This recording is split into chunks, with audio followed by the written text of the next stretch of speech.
हमेशा नहीं, देखिए आप हमेशा बात को ट्विस्ट करता है। देखिए, डोंट ट्विस्ट द लैंग्वेज। मैंने क्या बोला?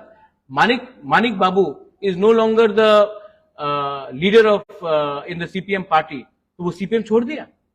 Sonia Gandhi is no longer the president of Congress, so क्या वो कांग्रेस पार्टी छोड़ दिया?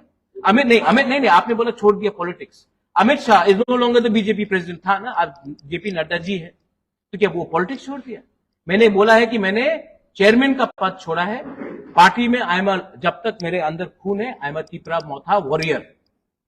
So do not change my language. हमेशा मेरा लैंग्वेज को ट्विस्ट किया जाता है, इसके लिए मैं आपको भी बोल रहा हूं।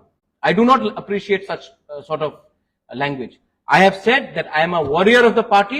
I will continue to fight for my ideology, Thansa, Greater Tipra land. I will not leaving Tipra Motha. I said I am no longer going to continue as a chairman of Tipra Motha because the constitution of Tipra Motha does not allow a chairman. That is what I have said. I hope everybody is clear on that.